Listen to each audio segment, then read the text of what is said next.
मक्का मुआहदा सिर्फ 3 मुल्कों तक महदूद नहीं। पाकिस्तान ने सऊदी अरब ते तुर्किया दे नाल दिफाई मुआहदे विच तोसी दा इशारा दे दिता। तर्जुमान दफ्तर खारजा दा आखना है मक्का मुआहदे के मुताबिक खिते दे बाहर भी कोशिशां होणगियां, इज्तिमाई सलामती यकीनी बनाने दी कोशिश होवेगी।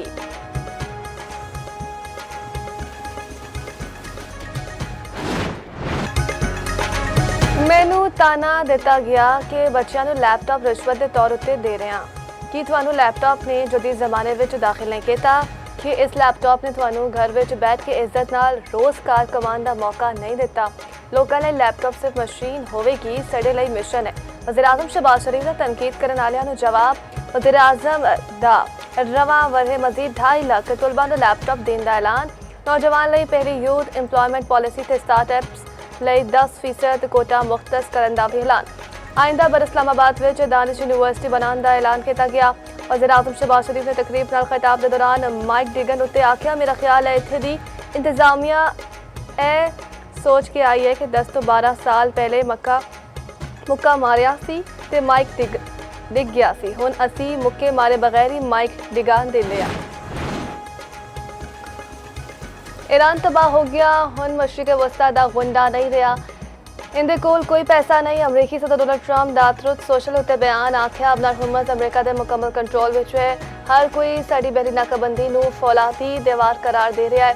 ईरान इसके खिलाफ कुछ नहीं कर सकता। ईरानी बहरिया फिजाइया पास सरान इनकलाब खत्म हो गई। ईरानी सिपाहियों को तनख्वाह तक नहीं मिल रही। ईरानी क़यादत भी बेयकीनी का शिकार है। ईरान में शरह महंगाई 300% है। ईरान की सूरत हाल मजीद बदतर हो गई।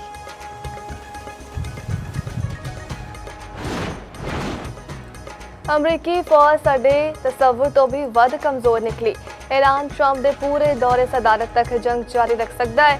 कमांडर पास सरान दे मुशीर मोहम्मद रजा नकदी का दावा आख्या, जंग जिन्नी लंबी होगी ईरान नू उन्ना ही तजुर्बा हासिल होगा। अमरीकी अखबार वॉल स्ट्रीट जर्नल का आखना है, अगस्त में अपना हुकूमत तो लंघन वाले निस जहाज़ा ने ईरान के रास्ते नू मुंतखब किया। अखबार ने लिखा, ट्रंप आखदे ने अपना हुकूमत उत्ते अमरीका का कंट्रोल है, पर समंदरी सूरत हाल बिल्कुल मुख्तलिफ है। अमरीका ते ईरान के दरमियान 60 दिहाड़े की जंग बंदी विच तोसी उत्ते इतफाक। तुर्क खबर एजेंसी का पाकिस्तानी हुकूमत के जराए के हवाले नाल दावा। तुर्क मीडिया के मुताबिक जंग बंदी विच तोसी उत्ते इतफाक इस्लामाबाद MOU के तहत किया गया। दोनों मुल्कों ने जंग बंदी विच तोसी ते रजामंदी उत्ते सालिसा नू आगाह कर दिता। ईरान वालों जंग बंदी की मुद्दत विच तोसी की तरदीद आख्या।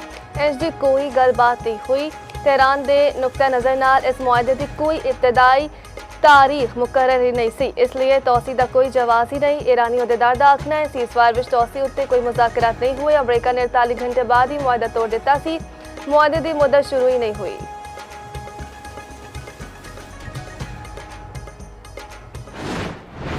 खिते में अमल लई मोहसिन नकवी मुतहरिक एक बार फिर माशात विच ईरानी वज़ीर ख़ारजा अब्बास अराग़ची नाल मुलाकात। खिते की ताज़ा सूरत हाल समेत दूजे अमूर उत्ते तबादले ख्याल। मोहसिन नकवी दी ईरानी सुप्रीम नेशनल कौंसिल के सेक्रेटरी मोहसिन रज़ाई नाल भी मुलाकात। ईरानी मीडिया के मुताबिक मोहसिन रज़ाई ने ईरान पाकिस्तान ताल्लुकात की स्ट्रैटेजिक अहमियत उत्ते जोर दिता। आख्या, ईरान ते पाकिस्तान ने मजबूत सियासी अस्करी ते अवामी रवाबत इस्तवार किए ने।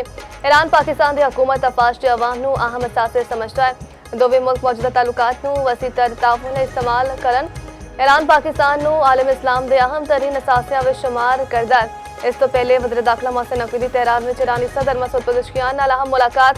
ईरानी सदर नू वज़ीर आज़म शहबाज शरीफ ते फील्ड मार्शल सैयद आसिम मुनीर दा खसूसी पैगाम पहुंचाया। बाबल मंदब विच तजारती जहाज उत्ते हौसिया के हमले विच 3 पाकिस्तानी जहाबाज एक जख्मी। नाल वज़ीर आज़म ने सालगिरह की तस्दीक तजारती जहाज उत्ते हमले की मज़म्मत आख्या, तजारती जहाज उत्ते हमला बैनुल अक़वामी क़वानीन की खिलाफ वर्जी है। इंज दे हमले बहरी सलामती लई संगीन खतरा ने।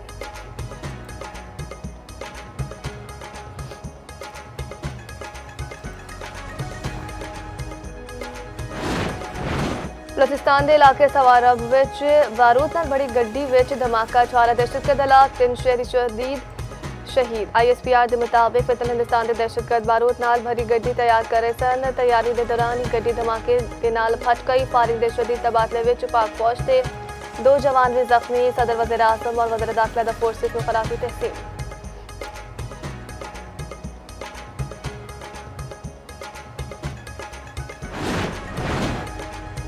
नौजवान ताजिर मीर रजा दे कतल केस विच आईजी सिंध दा कोताहियां दा एतराफ केस विच किसी नूं बचाण दा तासुर रद्द कर दिता। जावेद आलम अडू ने आख्या मीर रजा केस विच साजिश है, ना ही किसी नूं बचाया जा रहा है। पहला पोस्टमार्टम करने वाले डॉक्टर उसामा नूं अहुदे तो हटा दिता गया। तफ्तीशो काम ने 10 लोगों की फहरिस्त तैयार भी कर ली। पूछ-गुछ लई तलब करने का फैसला फहरिस्त विच शामिल अफराद तो मीर रजा ने 5 करोड़ तो वध कर्जा ले रखा सी। मीर रजा नूं लिजाण वाले ऑनलाइन टैक्सी ड्राइवर का बयान भी सामने आ गया। दस्सिया मीर रजा ने आख्या लोकेशन छड्डो, जिहड़ा रस्ता दसांगा उत्थे ही जाना है। Tariq road, Bahadurabad, stadium road, आलमिया ते फिर गुलिस्तानी जोहर आपे। लाहौर विच ज़ेनी माजूर कुड़ी नाल मुबैना ज़्यादती दा केस ASI दा पोलीग्राफिक टेस्ट कराने दा फैसला। पुलिस जराए दा आखना है ज़ेनी माजूर कुड़ी दा साइकेट्री टेस्ट करा लिता गया। रिपोर्ट 18 अगस्त नूं आई थी। इब्तदाई मेडिकल रिपोर्ट विच ज़्यादती तो मुतालिक चीज़ां विच उबहाम। DIG इन्वेस्टिगेशन लाहौर दा आखना है फॉरेंसिक रिपोर्ट विच सारियां चीज़ां सामने आ जाणगियां। रावलपिंडी के दरियाए सवा विच डुबन वाली 28 वरियां दी कोमल जान इलैक्शन कमीशन दी मुलाजमा ते पूरी एट निकली। खुदकुशी दी या टिकटॉक बनांदे पानी विच डिगी। सारे जवारियां उत्ते तफ्तीश जारी। पुलिस जराए के मुताबिक कोमल जान हैवी बाइक राइडिंग करदी सी। टिकटॉक उत्ते कोमल जान दा राइडर वत कोमल अकाउंट मौजूद है। कोमल जान दा मोबाइल फोन हैंडबैग तो मिलिया। फर्स्ट कॉलर ने 15 उत्ते खातून दे पुल तो छलांग लान दी इतला दी। जराए के मुताबिक कोमल जान दे वालिदैन पुलिस कार्रवाई दे हक विच। पेट्रोल 94 पैसे फी लीटर सस्ता, डीजल 54 पैसे फी लीटर महंगा। पेट्रोल की नवी कीमत 324 रुपये 98 पैसे फी लीटर मुकर्रर। डीजल की फी लीटर कीमत 382 रुपये 79 पैसे हो गई। नवी कीमत अदा तलाक 13 अगस्त से होगा।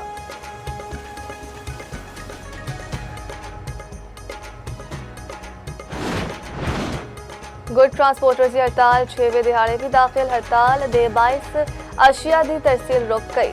सब्जियां ते फलां दे रेट वध गए। गुड ट्रांसपोर्टर्स का मुतालबा तस्लीम न होने तक हड़ताल जारी रखने का ऐलान।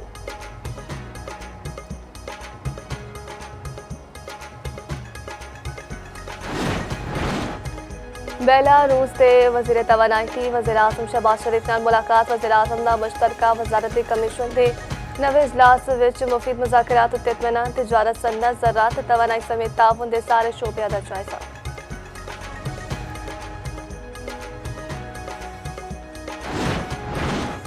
मोहसिन नकवी दा इस्लामाबाद F6 विच ज़ेरे तामीर खिदमत मरकज़ का दौरा। तामीराती कमां दा जायजा लिता। मनसूबे नूं छेती मुकम्मल करने की हिदायत। वज़ीर दाखिला नूं मनसूबे उत्ते ब्रीफिंग भी दी गई।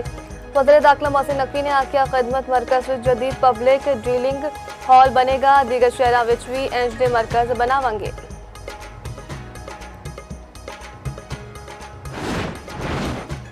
बारिशा का एक और स्पेल रंग जमान नूं तैयार। अज तो 15 अगस्त तक पंजाब के बेशतर इजला विच बारिशा की पेशगोई।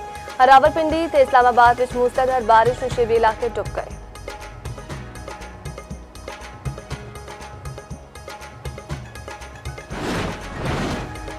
ईरानी सफीर रजा अमीरी मुकद्दम दे वज़ीर दिफा ख्वाजा आसिफ नाल मुलाकात विच बाहमी दिलचस्पी के अमूर उत्ते दो तरफा ताउन उत्ते तबादला ख्याल।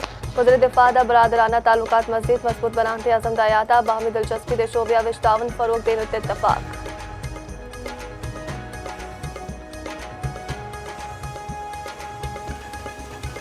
सरकारी मुलाजमीन दियां मौजां। GP फंड की बैलेंस रकम उत्ते 12% मुनाफा लग्या। नोटिफिकेशन जारी। GP फंड हर महीने सरकारी मुलाजमीन की तनख्वाह तो कटौती होंदा है। 30 जून तक दी जमाशुदा रकम उत्ते मुनाफा लगेगा।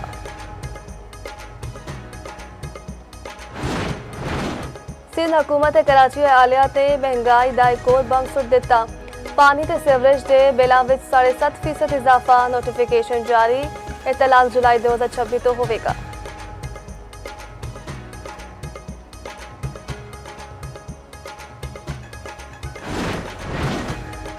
भारतीय नौजवाना दी तंजीम कॉकरोच जनता पार्टी दा जंतर मंतर दी तर्ज उत्ते एहतजाज दोबारा शुरू करने का ऐलान। पार्टी सरबराह दा अमित शाह तो माफी मंगन का मुतालबा। आख्या अमित शाह के हुक्म उत्ते गोली चली, आंसू गैस की शैलिंग हुई। इधर ਨੌਜਵਾਨਾਂ ਨੂੰ ਜਨਰੇਸ਼ਨ ਗਟਰ ਕਹਿਣ ਉੱਤੇ ਭਾਰਤੀ ਅਦਾਕਾਰਾ ਕੰਗਨਾ ਰਣਾਵਤ ਦੇ ਖਿਲਾਫ ਮੁਕੱਦਮਾ ਦਰਜ। ਦੁਨੀਆ ਦੇ ਕਈ ਮੁਲਕਾਂ ਵਿੱਚ ਕਿਤੇ ਮੁਕੰਮਲ ਤੇ ਕਿਤੇ ਜੁਜ਼ਵੀ ਸੂਰਜ ਗ੍ਰਹਿਣ ਦਾ ਨਜ਼ਾਰਾ। ਆਈਸਲੈਂਡ ਵਿੱਚ ਦਿਨ ਵਿੱਚ ਅੰਧੇਰਾ ਛਾ ਗਿਆ। ਸਪੇਨ ਵਿੱਚ ਵੀ ਸੂਰਜ ਮੁਕੰਮਲ ਲੁਕ ਗਿਆ। ਫਰਾਂਸ, ਬਰਤਾਨੀਆ ਤੇ ਦੀਗਰ ਮੁਲਕਾਂ ਵਿੱਚ ਜੁਜ਼ਵੀ ਨਜ਼ਾਰਾ। ਯੂਰਪ ਵਿੱਚ ਕਈ ਮੁਲਕਾਂ ਵਿੱਚ 1999 ਦੇ ਪਹਿਲੇ ਬਾਅਦ ਪਹਿਲਾ ਮੁਕੰਮਲ ਸੂਰਜ ਗ੍ਰਹਿਣ। ਦੁਨੀਆ ਭਰ ਤੋਂ ਲੋਕ ਮੰਜ਼ਰ ਵੇਖਣੇ ਲਈ ਆਪਣੇ। ਬਰਤਾਨੀਆ ਵਿੱਚ ਪਾਕਿਸਤਾਨੀ ਵੇਲੇ ਦੇ ਮੁਤਾਬਿਕ ਰਾਤ 10 ਵਜੇ ਗ੍ਰਹਿਣ ਸ਼ੁਰੂ ਹੋਇਆ। ਪਾਕਿਸਤਾਨ ਵਿੱਚ ਸੂਰਜ ਨੂੰ ਗ੍ਰਹਿਣ ਨਹੀਂ ਲੱਗੇਗਾ। ਅੱਜ ਤੋਂ 18 ਅਗਸਤ ਤੱਕ ਆਸਮਾਨ ਉੱਤੇ 6 ਸਿਤਾਰਿਆਂ ਦਾ ਨਾਯਾਬ ਨਜ਼ਾਰਾ ਹੋਵੇਗਾ। ਮਸ਼ਰੀ, ਅਤਾਰਦ, ਮਰੀਖ, ਜ਼ਹਲ, ਯੂਰੇਨੀਅਸ ਤੇ ਨੈਪਚੂਨ ਇੱਕ ਨਾਲ ਵੇਖੇ ਜਾਣਗੇ। ਮੰਜ਼ਰ ਸੂਰਜ ਨਿਕਲਣ ਤੋਂ 60 ਮਿੰਟ ਪਹਿਲੇ ਮਸ਼ਰਿਕ ਉਫਕ ਤੇ ਵੇਖਿਆ ਜਾ ਸਕੇਗਾ। ਮਰੀਖ, ਜ਼ਹਲ ਤੇ ਮਿਸ਼ਰੀ ਨੂੰ ਬਗੈਰ ਕਿਸੇ ਆਲੇ ਤੋਂ ਵੇਖਿਆ ਜਾ ਸਕੇਗਾ। ਅਤਾਰਦ ਉਫਕ ਦੇ ਇੰਤਹਾਈ ਨੇੜੇ